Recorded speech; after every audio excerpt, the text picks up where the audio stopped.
YouTube, how's it going? The Goat House is back with a new mini-series for preseason of the NFL stock reports. So we're going to do this a few times throughout training camp / preseason, see what team stock is up, down, could be based off of health, injuries, how teams have looked on the field, whether it's at camp or preseason, or if I just have a change in thought on teams, compared to where I thought they were before. So this should be a lot of fun. You guys are playing along on our Twitter throughout the way as well, giving me your opinions. So check that out, link down below. Also like and subscribe, full NFL coverage here. Cannot wait for the season. We have weekly picks, score predictions, power rankings, and a ton more. So join us for that. Here's our Twitter, again, link down below, but I asked you guys here in a recent tweet right before recording this, letting you know this is a new series, and your opinions. Whose stock is up and down for you guys? So I am curious to see what you guys have to say, so I'll be looking at those throughout the way. This was pretty recent, so I see some of yours. I don't have a team up here for me in this video, but I could agree with some, and then there's some similarities here than what I have. So pretty cool to see your guys' opinion. We can continue to talk on that throughout the way here. And again, we're going to be coming back to this pretty much every week. So after the next set of preseason games, we'll be back and we'll see what changes there are. So stock down. Here's the first obvious one, that's probably the same. And it's an opinion-based video, but it's probably the same for everyone's opinion. And it's based off health, of course. So the Colts stock is going to be down after this first wave of training camps. We've only had one preseason game, but camps are more important. Carson Wentz goes down injured. Now Quentin Nelson, even more important to their team, goes down injured. Same injury. It's sounding, when it first came out, they were hurt. It's obviously bad news, but it didn't sound that serious. And then it got worse and worse as, time went on. All of a sudden turned into 5 to 12 weeks, which is a really weird range. And so it ended up being pretty bad. And now I think the news is starting to get, it's never going to be good, but it's a little better, actually. It almost sounds like they're confident for both players that'll be back towards that 5-week range. So now the blow is kind of getting softened a little bit here, but it's obviously not great. Are these injuries, mainly with Carson Wentz's sake, is it going to, it was a non-contact foot injury. I guess it was a previous injury. Is this going to keep popping up? So you do worry about this. They have a tough first part of their schedule. We knew that. So it's very tough for the Colts. It's hard to be extremely high on them at this point, but it's not like their season's at all even close to being over before he even started, not even close to that point. So we'll see when these guys are back, but obviously there's always those teams or that team that starts with bad injuries in camp, and so far it's really been the Colts. Another team with major stock down for me, I'm going to go with the Vikings here, and part of the reason is because the COVID situation with the quarterbacks. Kirk Cousins seems to be the main talking point because his views, whatever. His views is kind of a small part of this, but the quarterbacks being out for a little bit there, the first portion of training camp we're mainly focused on here, obviously isn't good. None of that stuff is good. There's been some frustration with the coaching staff. There's the whole situation with part of their coaching staff, Rick Dennison, too, since camp started. So that's obviously not good. But looking at something that has to do with on the field that also isn't good, that, is actually the big factor for me.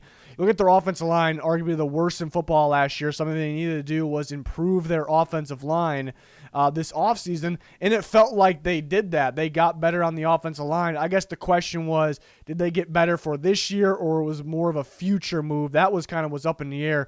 But here we are, early portion of training camp, and we've had their first round pick, Christian Darsaw, has not been out there. He got out there for the first time yesterday.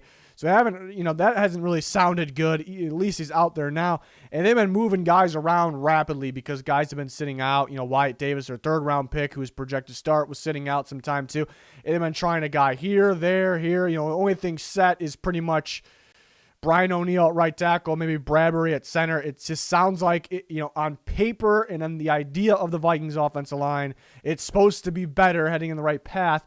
But all of a sudden, it doesn't really feel like that. It feels a little messier, and I'm not doubting it for the future. It still looks better for the future, but it looks a little sloppier out there, and that's really not a good sign because we expected it better, which would result in the offense, Kirk Cousins and everything in general being better. So all of that kind of going together, each of it by itself, the things I named, isn't really enough to get them on this list, but when you put it all together, it kind of gets them on this list here. So a little worried about the Vikings, not as confident as I was at them. Previously they do have a good roster still, so that's the good thing. They haven't really had any major injuries, but we're still monitoring Darsaw, their first round pick. Another stock down is going to be the Giants for me. For a number of reasons, you got a brawl at camp. It's never good between your teammates. It happens sometimes. Sometimes it doesn't affect teams. Sometimes it does. It's just not good. Whether what side you are on that, it's not a good thing. And then you have players retiring, which is odd. When it gets to a certain point, how many are retiring? So that's a little odd. Does it have to do with the culture there? Does it have to do? It's going to make you question things. Another one of those things where it may not be as bad as it looks, kind of like the brawl, but it's obviously not a good thing. It's obviously not a good thing here.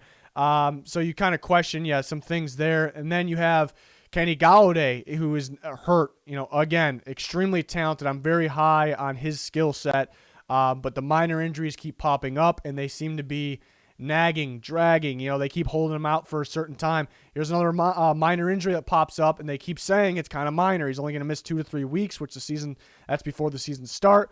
But it just worries me. Is that it's a common theme now? Is that going to keep popping up? Those are tricky with receivers, so that's not good. Then you have Saquon Barkley, who got hurt early last year, and now it's coming out that, they would like for him to play week 1, but it's almost looking like around week 3, so I was actually surprised by that. Maybe some people kind of expected that. We got guys that, had ACL and knee injuries that got hurt way later in the season. They're back. Some actually recently coming off the list, and they're full go at practice now. So that's a little bit of a worry. So once if you look at 1 or 2 of these things, it's like, okay, it's not they don't maybe belong on this video for major stock up, major stock down. But then when you put it all together, it's not good. It's not good here for the Giants. So very early in training camp. So any of these teams could dig themselves out of this hole. Do you even want to call it? It's not really a major hole. It's just kind of get positivity in there. Another thing I want to mention, there's some teams that are looking good here and there and then maybe struggling here and there. Those teams are going to find their way on the list.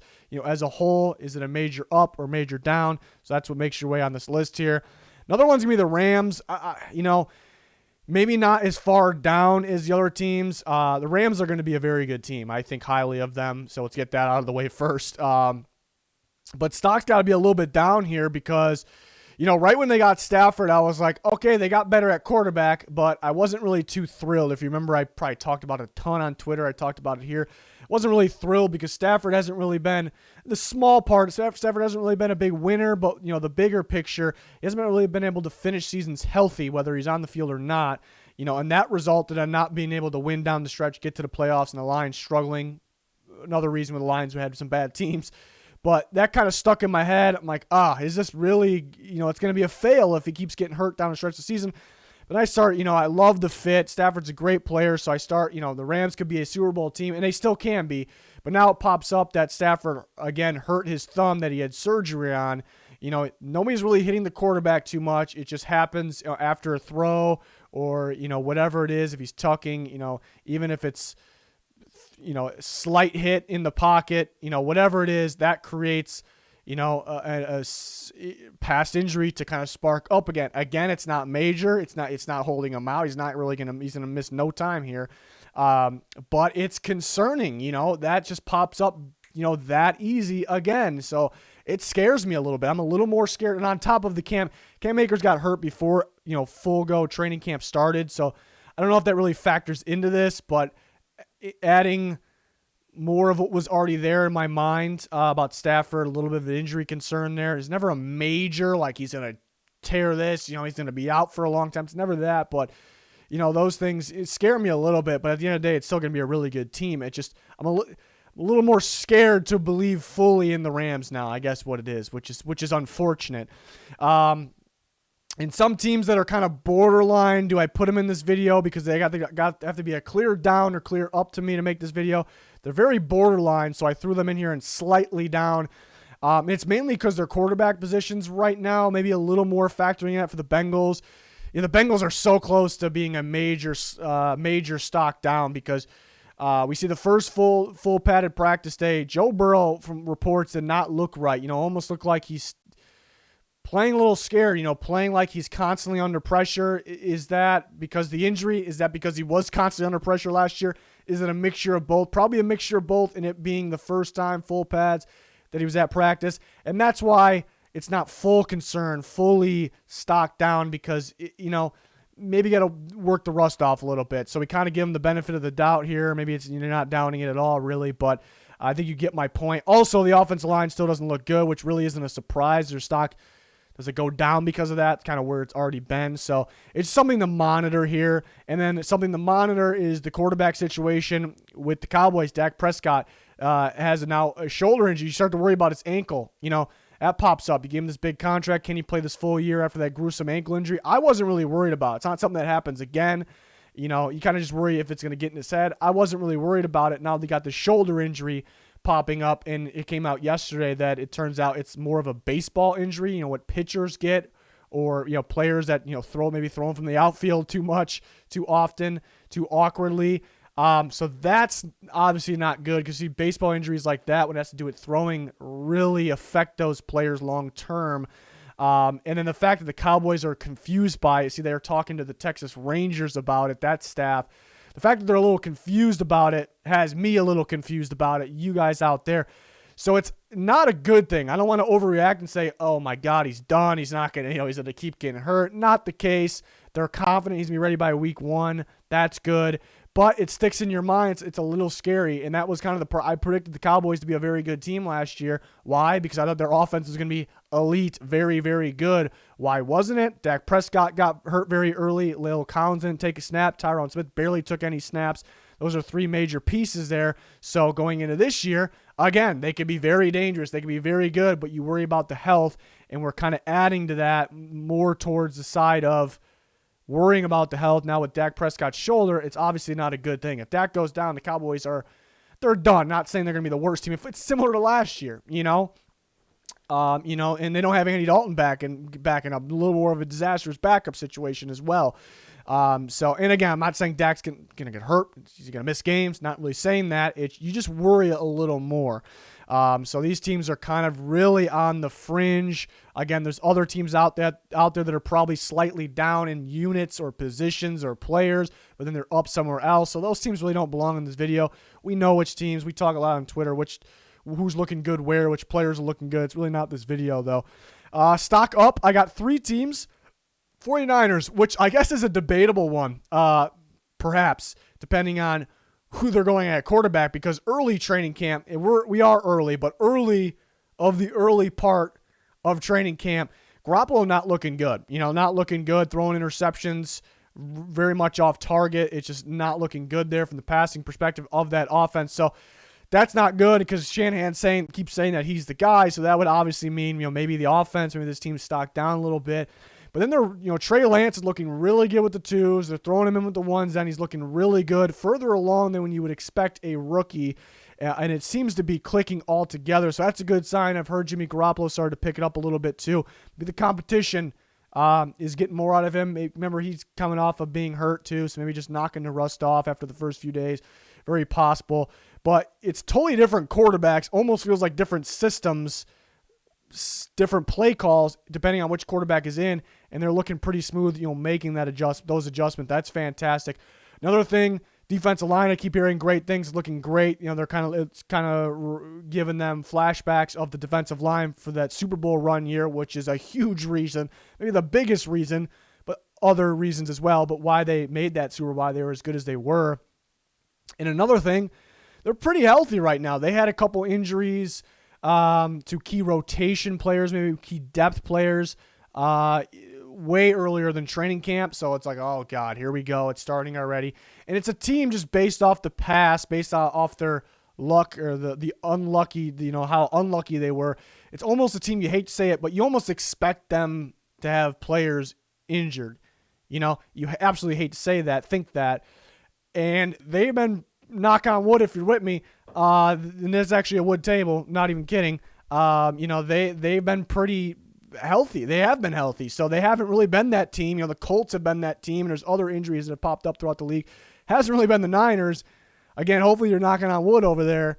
Don't want to jinx them, but everything this first quarter of training camp, this very early stage, it's been good for the 49ers. Multiple things kind of adding up. I guess why it was kind of debatable is, if they start Jimmy Garoppolo, it's not really a good thing then. I'm not really as high on the 49ers, honestly, because I think they can really throw teams off with Trey Lance, but overall, everything's looking pretty damn good right now for the 49ers, and they're growing on me a little more because of that.